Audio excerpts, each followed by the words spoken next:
More than 50 years I've known him. Everything I have, I got with Frank.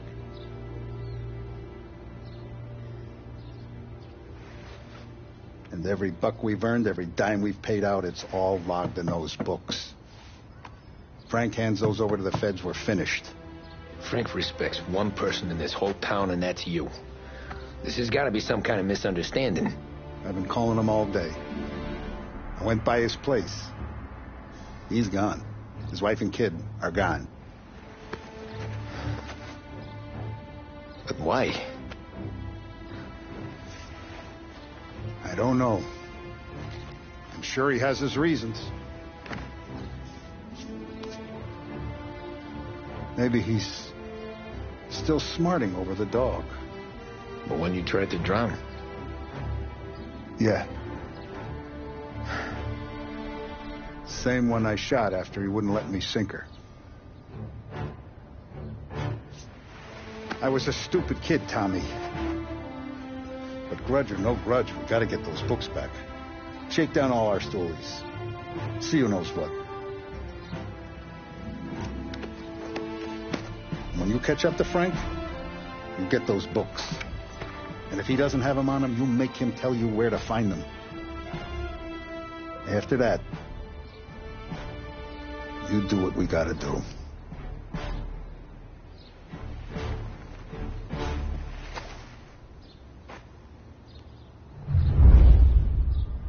Vincenzo's waiting for you with a clean car.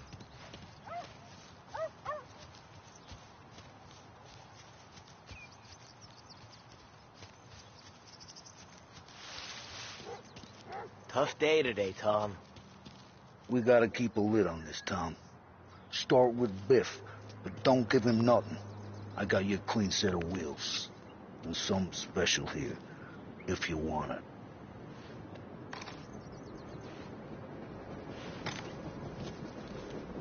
When Frank sees a La Parra, he'll know. Where's work? You gotta get those books back before the feds use them against us.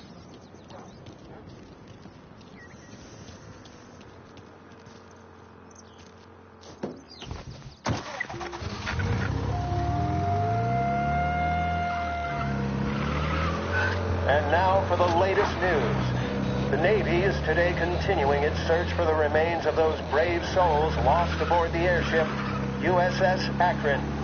The Akron was destroyed in a violent thunderstorm off the New Jersey coast Tuesday morning, with the loss of 73 of 76 aboard. The disaster stands as the worst aviation accident on record. Yesterday, one of the survivors, Lieutenant Commander Herbert V. Wiley, spoke to members of the press and gave a brief account of the tragedy. He also spoke of the survivors' rescue by the German tanker Phoebus.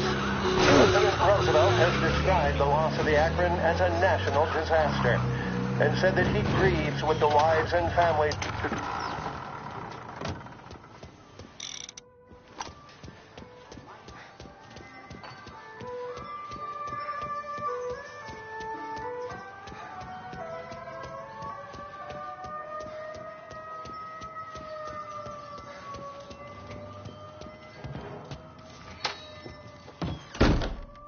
Tommy, what's the rumpus?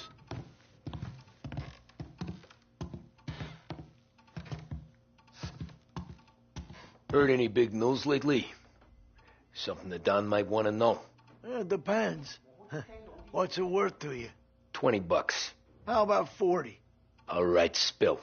The FBI's in town. They're getting something from Morello, but I don't know what. How'd you hear? Little Tony got some guy drunk in the Black Cat and drove him home. Heard a bunch of stuff, so he's the guy you want to see. Okay. Thanks. Always a pleasure, Tommy.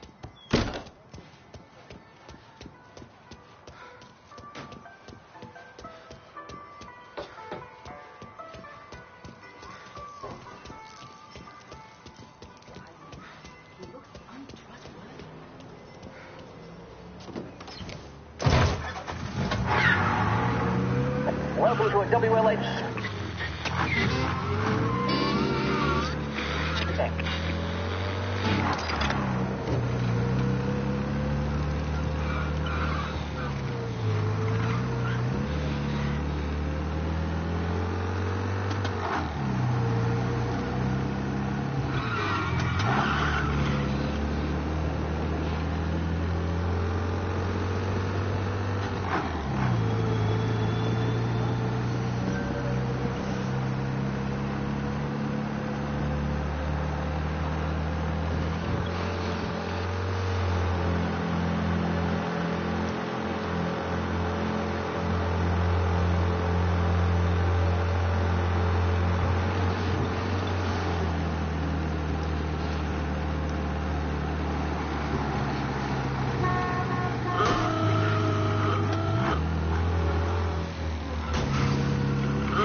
everything okay, Tom?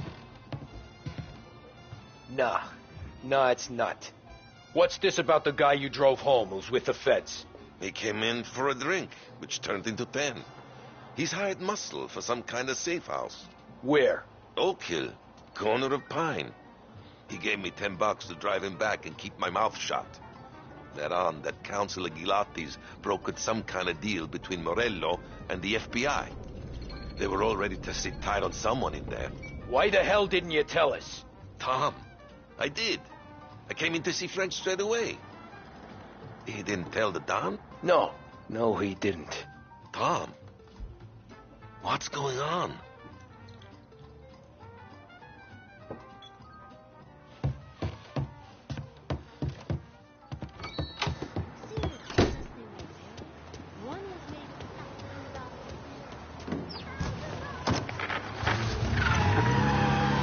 We return now to the coverage of Game 7 of the Gold Series. And by the looks of it, ladies and gentlemen, we'll be underway any minute now. The crowd here in the Armory are restless.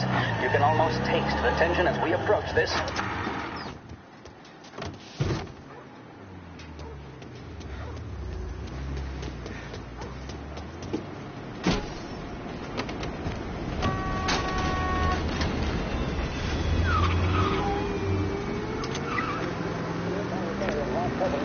The game's best current hitter and pitcher, respectively. I refer, of course, to Foghorn Seidel, a man mountain with a shock of red hair, and Lancer star Funny Smith.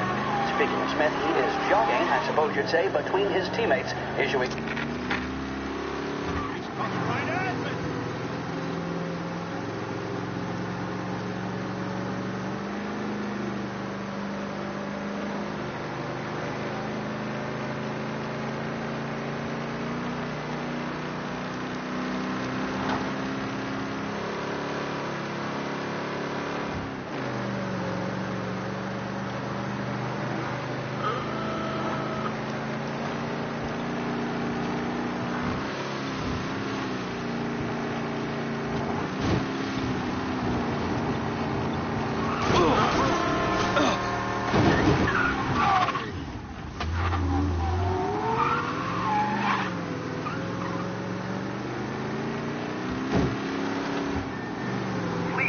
Some officers down here now. Any cars around North Park? Collision reported.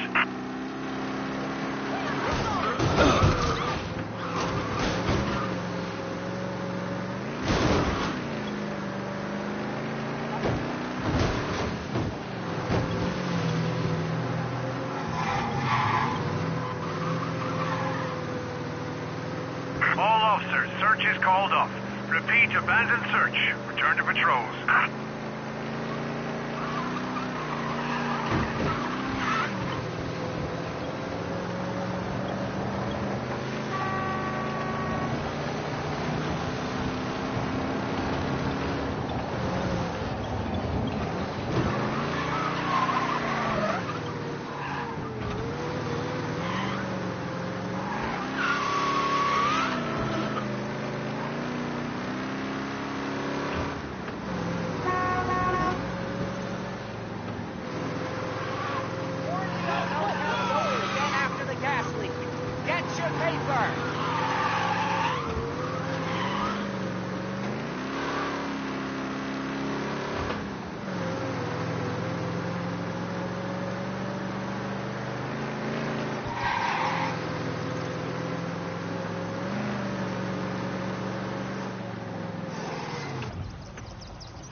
Looks like the place.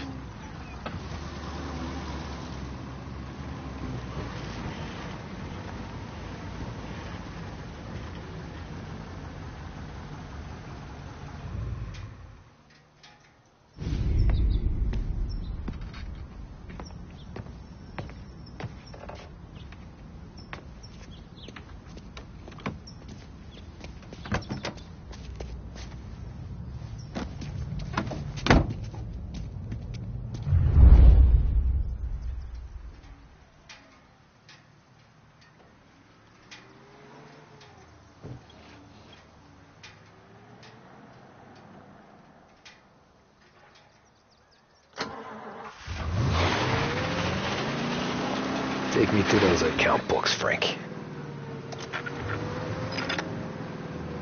And we return now to coverage what could be the final play of this game and the series between the Lost Heaven Lancers and the Empire Bay Cannons. A quick reminder that this final inning is being brought to you by Swift Cola. When you need a lift, reach for a Swift. It's not only a taste sensation, it's guaranteed to increase focus, drive, and mental clarity. Pick up a bottle of Swift Cola today.